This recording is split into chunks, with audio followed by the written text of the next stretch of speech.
사랑하는 성도 여러분, 여러분들은 좋은 나라, 좋은 가정은 어떤 모습이라고 생각하십니까? 아마 좋은 가정은 좋은 부모님이 계신 가정일 것입니다. 그리고 좋은 나라는 좋은 통치자, 대통령 또는 정치를 하시는 분들이, 좋은 리더들이 있는 곳들이 좋은 나라일 것입니다. 좋은 공동체는 어떤가요? 좋은 지도자가 있어야 될 것입니다. 오늘 본문 21절의 말씀에는 예수님은 큰 제사장으로서 하나님의 집, 그 우리를 다스리시는 분으로 기록되어 있습니다. 예수 그리스도는 어떤 분이신가요? 그분은 너무 좋으신 분이세요. 우리가 말로만 알고 있는 그 좋은 분이 아니라 정말 우리에게 완전하신 사랑을, 십자가에서 그 완전하신 사랑을 보여주신 우리 좋으신 예수님이십니다. 제가 예전에 한국에서 병원에서 사회복지사로 일을 할 때였어요. 그때 많은 부모님들이 아이들, 특히 저는 아주 어린 소아과 아이들이 아픈 경우에 그 아이들의 부모님들하고 상담하는 일을 했었어요. 그때 그 아이들의 부모님들이 동일하게 하시는 말씀이, 내 생명을 다해서라도 이 아이를 살릴 수만 있다면, 이 아이의 고통이 사라질 수만 있다면 내 모든 것을 다하여서 이 아이를 살리고 싶습니다 라는 고백들을 참 많이 했었어요. 하지만 그분들은 그분들의 생명을 다해서 아이들을 살릴 수 없었어요. 그렇지만 우리 예수 그리스도께서는, 우리 하나님께서는 그 아들 예수 독생자 아들을 우리 가운데 보내셔서 그가 죽으시고 부활하심으로 우리를 살려주셨어요. 이만큼 좋은 부모님, 이만큼 좋은 우리의 리더가 또 있겠습니까? 우리를 다스리시는 그분은 너무나 좋으신 분이세요. 완전하신 사랑을 우리 가운데 보여주신 바로 예수님이십니다. 오늘 히브리서 말씀을 통하여서 저는 그 완전하신 예수 그리스도, 우리를 다스리시는 그 큰 제사장 되시는 그 예수 그리스도께 다스리시는 우리들의 모습, 구원받은 성도들의 모습, 믿음의 공동체인 우리들은 어떻게 살아가야 될지 함께 오늘 본문을 통하여서 나누려고 합니다. 첫 번째, 예수의 피를 힘입은 우리들은 죄를 회개하고 용서받은 뒤 예배의 자리로 나아가야 됩니다. 예수님은 우리의 모든 죄를 사하시고 구하시기 위해서 이 땅에 오셨습니다. 예수님은 우리 가운데 오셨다라는, 그 죄사함을 위해서 오셨다는 것은 성경의 여러 곳에서 말씀하고 계십니다. 특별히 오늘 마가복음 2장 1절 12절 말씀을 보면 중풍병자 이야기가 나와요. 친구들의 이끌림에 의해서 예수님께서 말씀을 전하시는 그 자리에 나옵니다. 천장을 뚫고 그 친구들이 자신의 친구들을 예수님께로 나오는 장면이 나옵니다. 예수님의 반응은 어떠하였나요? 그 사람은 분명히 중풍병자 누워 있어서 아무것도 할 수 없는 사람에게 먼저 치유하시지 않고 예수님 이렇게 말씀하십니다. 5절에 예수께서 그들의 믿음을 보시고 중풍병자에게 이르시되 작은 자야 내 죄 사함을 받았느니라. 예수님은 분명하게 죄 사함에 대해서 말씀하고 계세요. 서기관들이 이 사람이 어찌 이렇게 말하는가, 신성모독이로다, 오직 하나님 한 분 외에는 누가 능히 죄를 사하겠느냐고 생각해요. 하나님 외에는 죄 사함을 할 수 있을 분이 안 계시는데 이 사람이 누군가? 그때 예수님께서 그들의 마음에 그런 생각들을 보시고 이렇게 말씀하십니다. 10절에 인자가 땅에서 죄를 사하는 권세가 있는 줄을 너희로 알게 하려 하노라. 예수님은 분명히 말씀하십니다. 예수님은 치유자 되시기도 하시지만 예수님이 이 땅에 오신 이유는 우리의 모든 죄를 사하여 주시기 때문에 이 땅에 오셨습니다. 예수님 앞에 나아가면 우리는 죄인임을 깨닫게 됩니다. 예수님은 죄가 없으신 분이세요. 예수님은 흠이 없으신 분이세요. 예수님은 빛 대신 예수님이세요.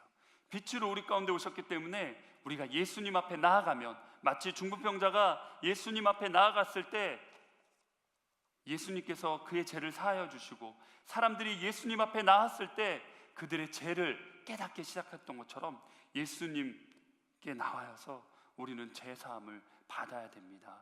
그 예수 그리스도의 보혈의 피로써 우리는 죄사함을 받아야 됩니다. 여러분, 여러 가지 암들이 있는데요, 특별히 착한 암이 있고 나쁜 암이 있다고 합니다. 여러분 들어보셨나요? 여러분, 착한 암으로 분류되는 암 중에 하나가 갑성선암이 있습니다. 갑성선 쪽에서는 문제가 생기면요, 빨리 증상이 나타나요. 몸이 많이 피곤한다든지 빨리 증상이 나타나기 때문에 그것들을 증상을 깨닫고 병원에 가서 검사를 해서 빠른 치료를 받을 수가 있어요. 그렇기 때문에 이런 암의 종류를 착한 암이라고 합니다. 물론 암이 걸리면 마음이 힘들죠, 어렵죠, 아프죠. 하지만 이것들을 우리 몸이 빨리 자각하기 때문에 빨리 병원에 가서 치료를 받을 수 있기 때문에, 그래서 예후도 좋고 치료 효과도 좋다고 합니다. 반대로 나쁜 암이 있는데요, 나쁜 암은 췌장 쪽에 암이 생기는 경우입니다. 이 췌장이라는 장기는 인지를 못해요. 암이 생기고 세포가 증식하고 내 몸이 아파와도 아픔을 느끼지 못해요. 내가 아프다는 것을 빨리 인지하지 못한 상황이 생깁니다. 그러면 어떻게 되나요? 병원에 안 가겠죠. 아프지가 않으니까요. 병원에 가지 않으면 어떻게 되나요? 빨리 치료를 할 수가 없어요. 보통 췌장암에 걸리면 의사들이 3개월에서 6개월 정도로 살 수밖에 없다고 얘기를 합니다. 결국에 죽음으로 갈 수밖에 없어요. 빨리 죄를 깨닫지 못하면, 빨리 주님 앞에 제사함을 받지 못하면 우리는 죽음으로 갈 수밖에 없습니다. 우리가 예수 그리스도의 피를 힘입었다라는 얘기는, 예수 그리스도의 피를 힘입어 우리가 우리의 죄를 깨닫고 우리의 죄를 용서받고 하나님 앞에 나아갈 수 있다라는 것입니다. 우리는 그 예수 그리스도의 피를 인하여서 제사함을 받을 수 있습니다. 히브리서 9장 19절 22절의 말씀에는 모세가 율법대로 모든 계명을 온 백성에게 말한 후에 송아지와 염소의 피 및 물과 붉은 양털과 우슬초를 취하여 그 두루마리와 온 백성에게 뿌리며 이르되 이는 하나님이 너에게 명하신 언약의 피라 하고, 또한 이와 같이 피를 장막과 섬기는 일에 쓰는 모든 그릇에 뿌렸느니라. 율법을 따라 거의 모든 물건이 피로써 정결하게 되나니 피 흘림이 없음즉 사함이 없느니라. 율법에 정한 대로, 율법에서 약속하신 대로 예수 그리스도께서는 우리의 제사함을 위하여서 십자가에서 모든 피와 모든 물을 쏟으셨습니다. 그렇게 피로 인하여서, 예수 그리스도의 피로 인하여서 우리는 자유함을 얻고 제사함을 받은 것입니다. 여러분, 제가 아까 병원에서 일했다고 그랬었는데요, 특별히 종양혈액내과 우리 환자분들하고 가족분들하고 상담할 기회가 많았습니다. 여러분, 혹시 백혈병이라는 것을 들어보셨나요? 백혈병은 우리 안에, 혈액 안에 있는 그 백혈구 수치가 갑자기 증식하는 거예요. 막 늘어나는 거예요. 마치 암처럼. 그래서 우리가 백혈병 혈액암이라고 부르잖아요. 그것들이 막 커져서 혈액의 원래 기능, 산소를 잘 운반하고 여러 가지 혈액의 정상적인 기능을 방해하게 됩니다. 이 백혈병을 치료하기 위해서는요, 조혈모 세포 이식이라고 하는 그 시술을 받아야 돼요. 조혈모 세포는 어떤 세포인지 아시나요? 혹시 들어보신 분 계세요? 네, 없으시죠. 많이 들어보시지 못했을 가능성이 높습니다. 조혈모 세포라는 것은요, 피를 만드는 걸 돕는 세포예요. 조혈모, 피를 만드는 세포, 즉 어머니 같은 세포예요. 혈액을 새롭게 만들어주는 거죠. 근데 아까 백혈구는 혈액 자체에 문제가 생겼기 때문에 그 피를 새롭게 만들어주는 세포를 이식해주면 그가 살아나는 거예요. 피는 생명입니다. 혈액이 문제가 생기면 우리는 죽습니다. 예수 그리스도께서 우리의 모든 것들을 생명으로, 예수 그리스도의 피는 단순히 그냥 십자가에서 흘리신 인간의 피가 아니에요. 예수 그리스도가 흘리신 그 피는 우리를 살리신, 우리를 모두 새롭게 하신, 우리에게 생명을 주신 귀한 보혈인 것입니다. 우리는 그 예수 그리스도의 보혈로 말미암아 담력을 얻어서 하나님 앞에 나아갈 수가 있어요. 오늘 히브리서 19장 말씀에 예수의 피를 힘입어 성소에 들어갈 담력을 얻었나니 그 길은 우리를 위하여 희장 가운데로 열어놓으신 새로운 살 길이요 희장은 곧 그의 육체니라. 예수 그리스도의 모든 희생을 통하여서 우리 가운데 살 길이 되어 주셨습니다. 요한복음 14장 6절에 나는 길이요 진리요 생명이니 나를 말미암지 않고는 아버지께로 올 자가 없느니라. 우리는 예수 그리스도의 그 길 가운데 우리가 그 길을 바라보며 우리 살 길을 열어주신 또 살 길이 되어주신 그 예수님만을 의지하여서 예수 그리스도의 피를 힘입어서 오늘도 담대히 주님 앞에 나아가야 됩니다. 요한복음 8장 31절 32절에 너희가 내 말에 거하면 참으로 내 제자가 되고 진리를 알지니 진리가 너희를 자유롭게 하리라. 우리가 하나님께 나아가는 것은 우리가 자유해지는 것이에요. 진리 대신 예수 그리스도를 바라보고 그 진리 대신 예수님을 바라보고 나아갈 때, 하나님 앞에 나아갈 때 우리는 우리의 삶 가운데 진정한 자유를 얻게 되는 것입니다. 두 번째로 예수의 피를 힘입은 자는 온전한 소망 대신 예수 그리스도만을 붙잡아야 합니다.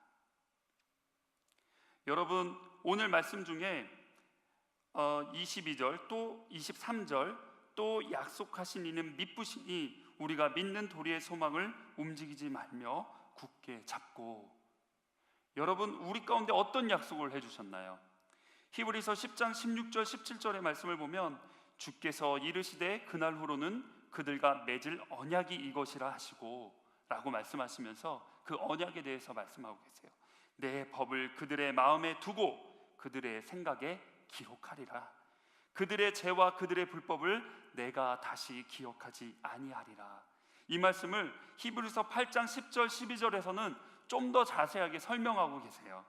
주께서 이르시되 그날 후에 내가 이스라엘 집과 맺을 언약은 이것이니 내 법을 그들의 생각에 두고 그들의 마음에 이것을 기록하리라. 나는 그들에게 하나님이 되고 그들은 내게 백성이 되리라. 또 말씀하셔서 그들이 작은 자로부터 큰 자까지 다 나를 알미라. 내가 그들의 불의를 긍휼히 여기고 그들의 죄를 다시 기억하지 아니하리라 하셨느니라 라고 말씀하세요. 하나님께서 말씀하신 언약, 주께서 우리 가운데 세우신 그 언약은 바로 주님이 말씀의 육신이 되어서 우리의 마음에 심겨졌다고 말씀하세요.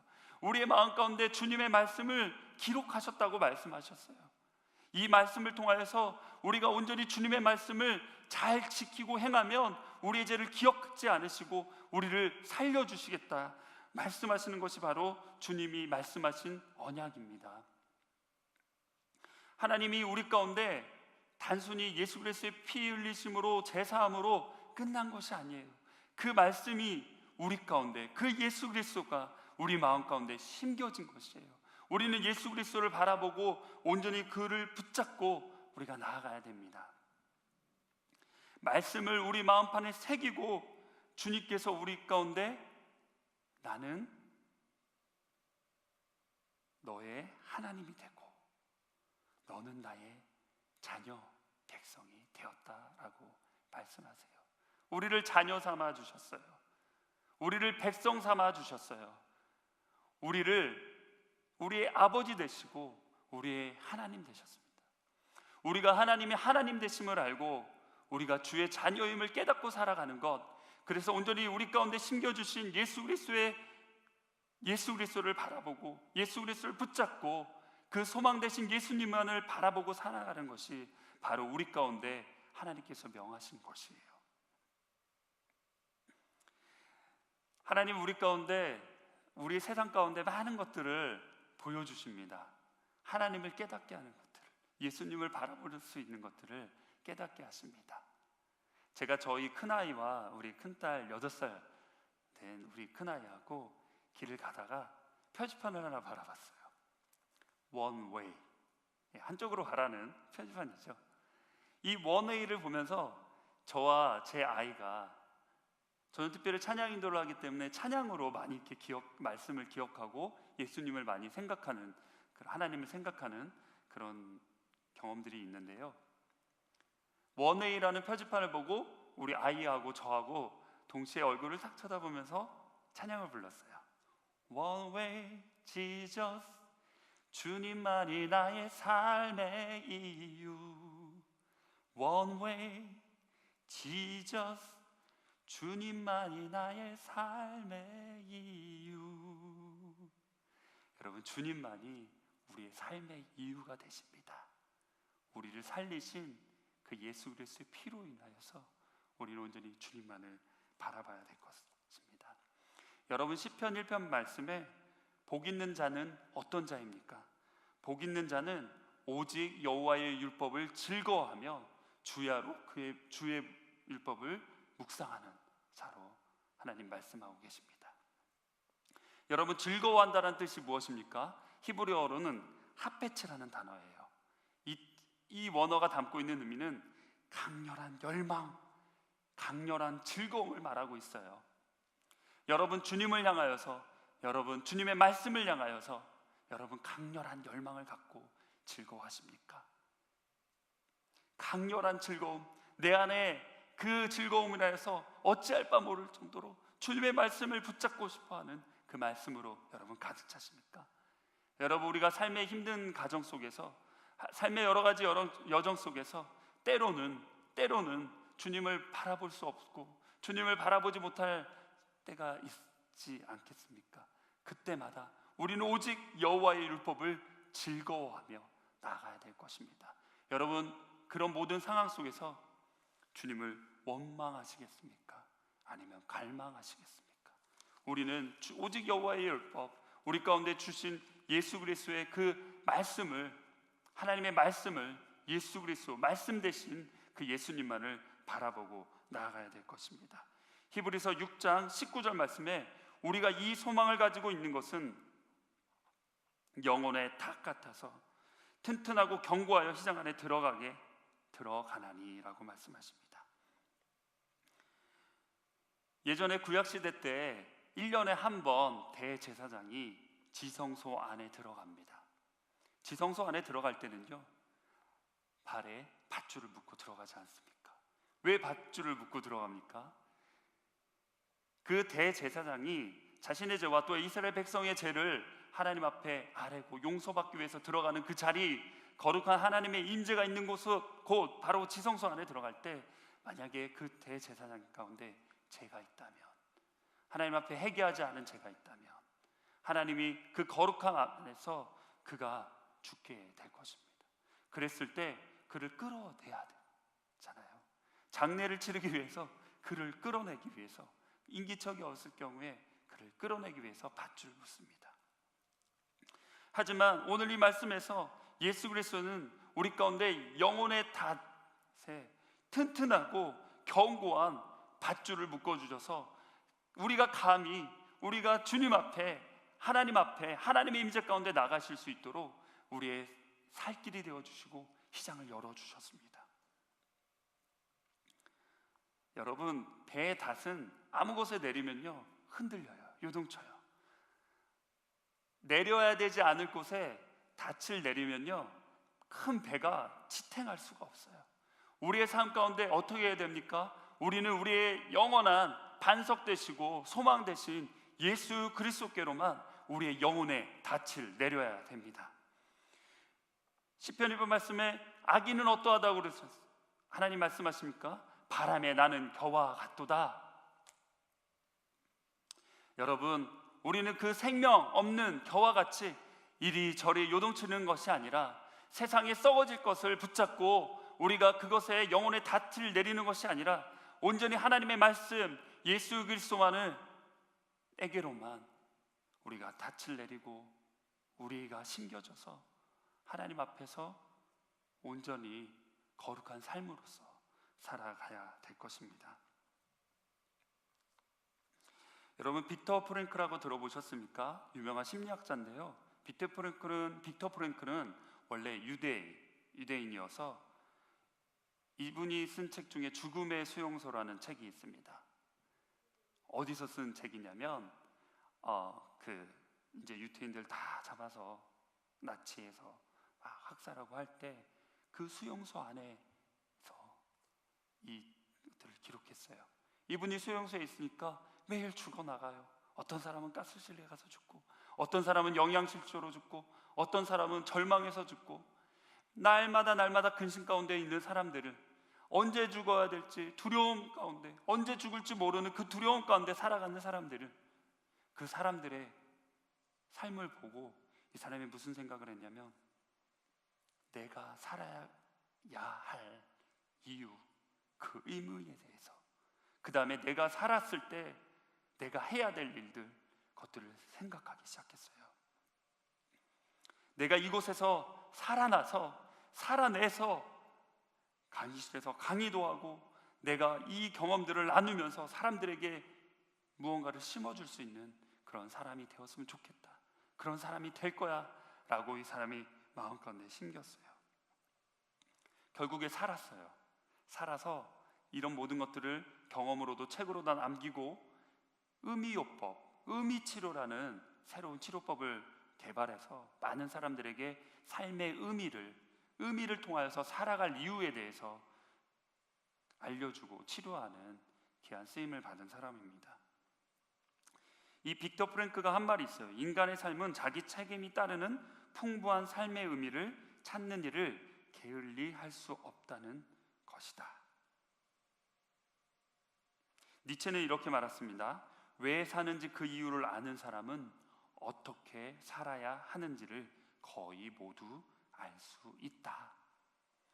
여러분 어떻게 생각하십니까? 우리의 아까 제가 말씀드렸듯이 삶의 의미가 예수 그리스도, 우리가 예수 그리스도께 영혼의 닻을 내리고 그분을 붙잡고 나아가는 그 소망의 삶을 살 때 우리가 어떻게 살아가야 될지, 우리의 삶의 영역에서 어떻게 살아내야 될지 우리는 알게 됩니다.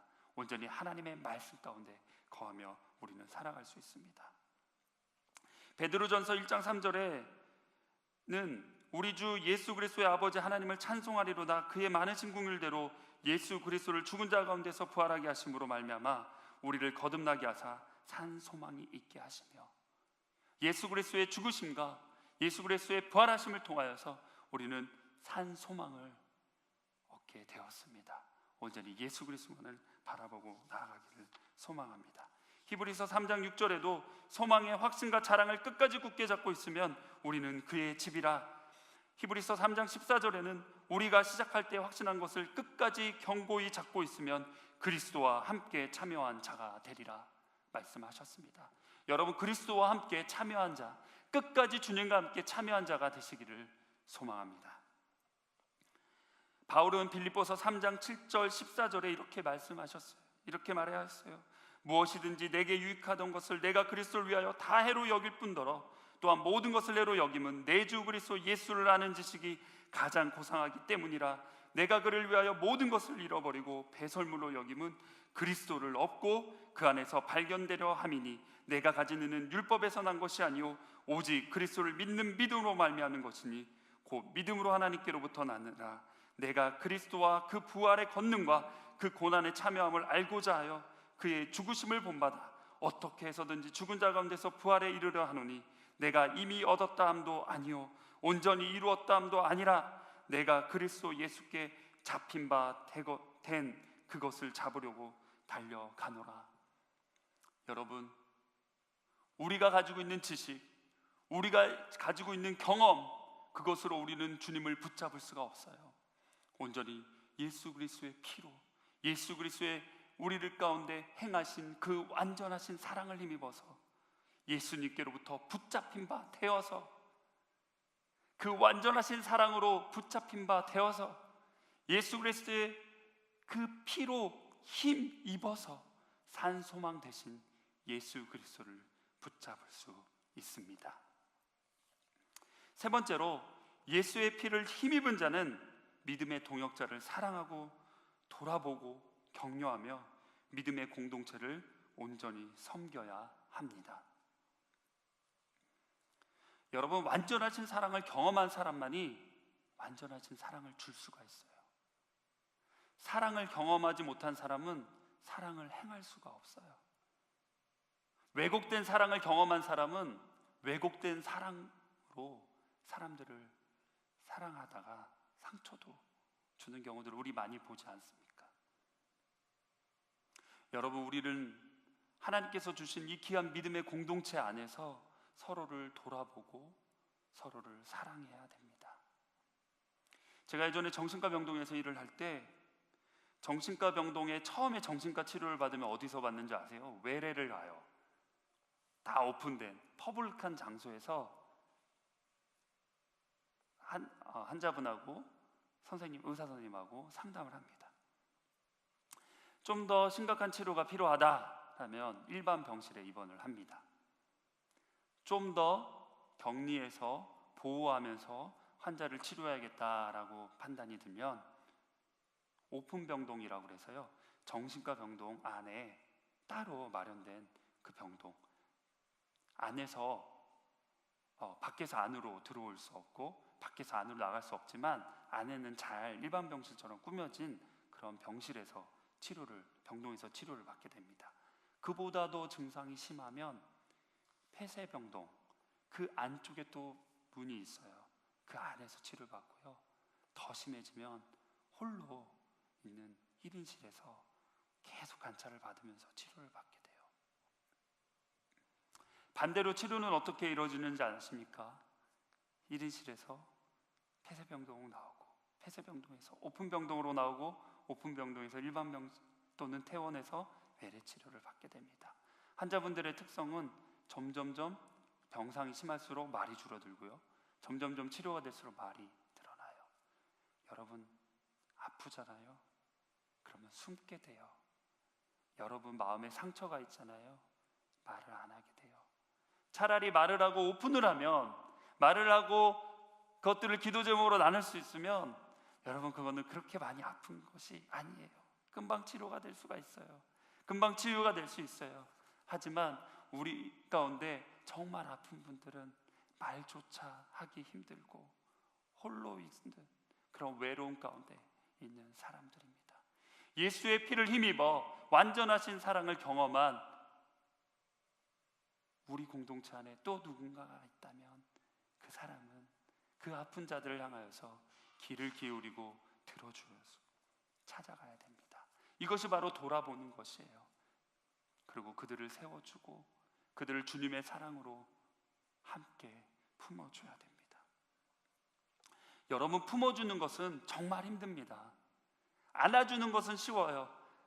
여러분, 막 우는 아이, 떼쓰는 아이를 안아주는 것이 쉬울 것 같아요? 아니면 말 잘 듣는 아이, 착한 아이 안아주는 것이 더 쉬울 것 같아요?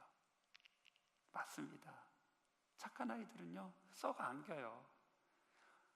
우리 안에 사랑이 넘쳐요. 그럼 안아주기 너무 쉬워요. 서로를 격려해주기 너무 쉬워요.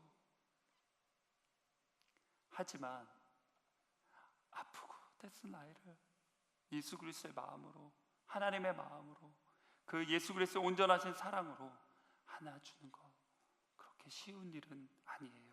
그럼에도 불구하고 우리에게 소망이 있는 것은 우리가 예수 그리스도의 피를 힘입은 완전하신 사랑을 경험한 사람들이라는 것이에요.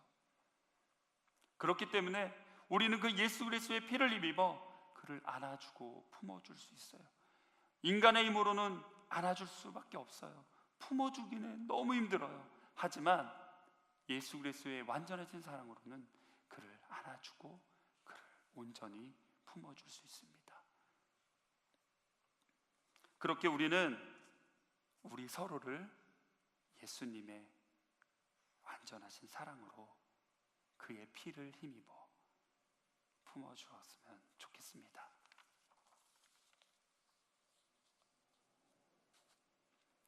여러분, 그 완전하신 사랑으로 우리가 나가지 않으면, 우리가 경험한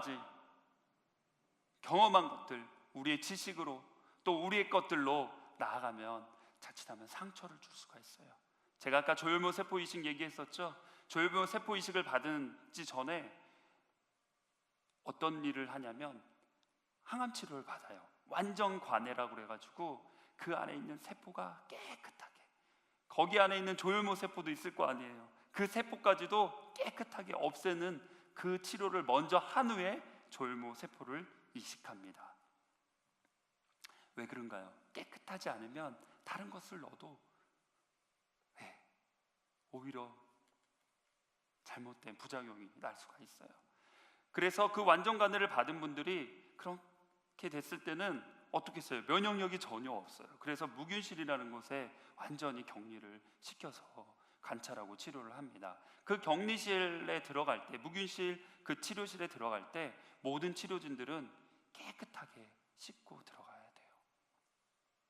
의사 선생님들 왜 우리 의학 드라마 보면은 수술실 들어갈 때 손 딱 씻고 이렇게 가운 딱 입혀주잖아요.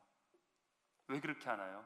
내 안에 있는 것들, 병균들 다 깨끗하게 세척하고 들어가는 거예요. 안 그러면 세균에 환자분이 감염될 수 있기 때문에. 그래서 그 무균실 앞에는 이렇게 써 있습니다.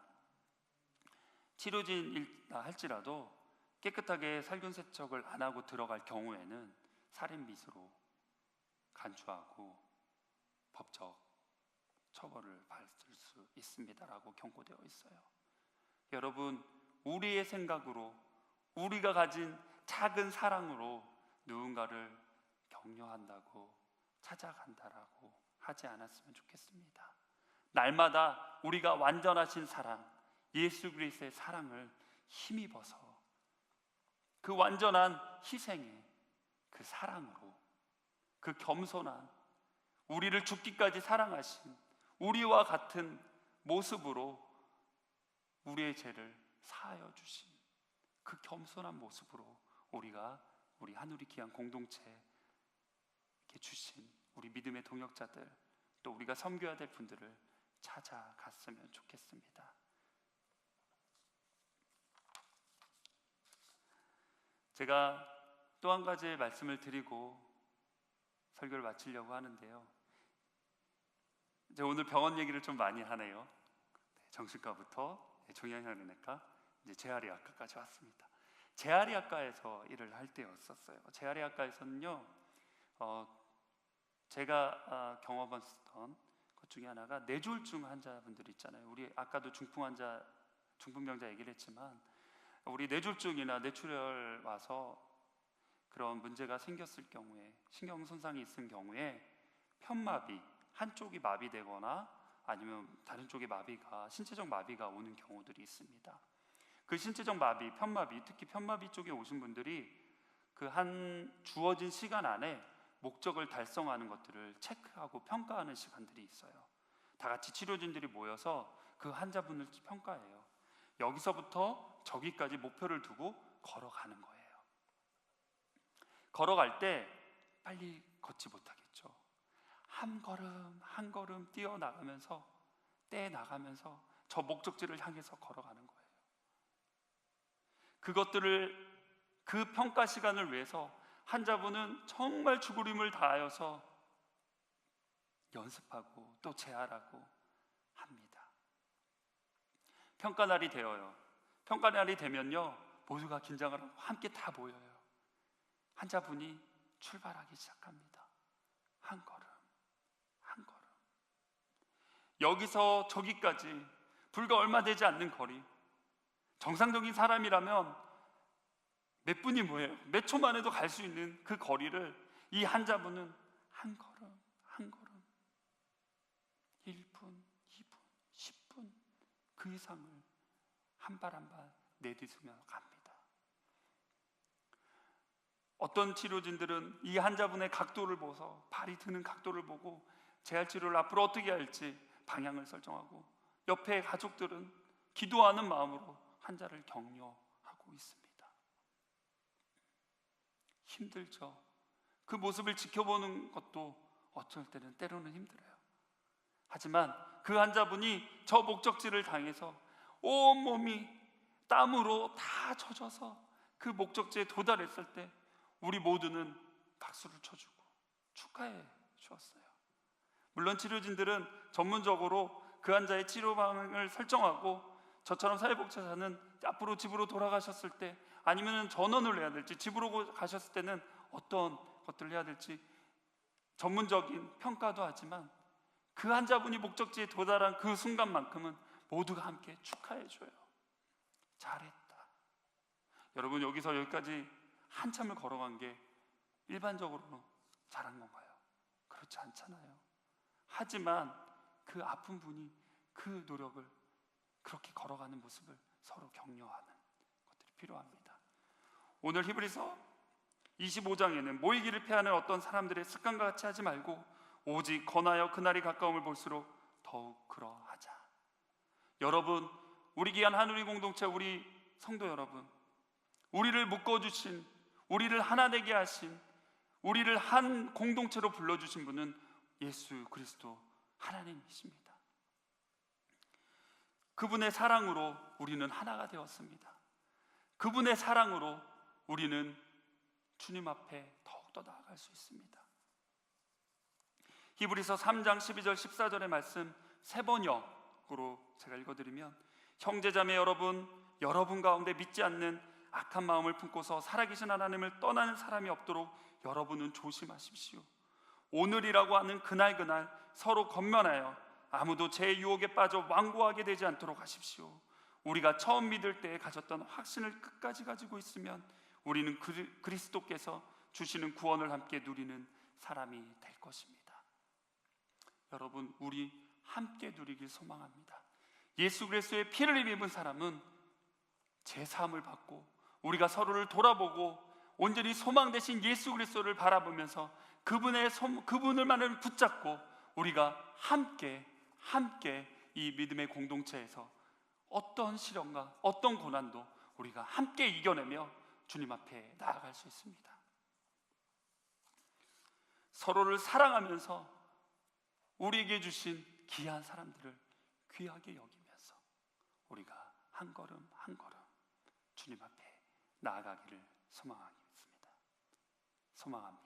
우리 함께 기도하시겠습니다. 하나님, 감사합니다. 오늘도 귀한 주님의 말씀을 우리 가운데 주셔서 감사합니다. 하나님, 온전히 주님을 붙잡고 하나님 나아가길 소망합니다.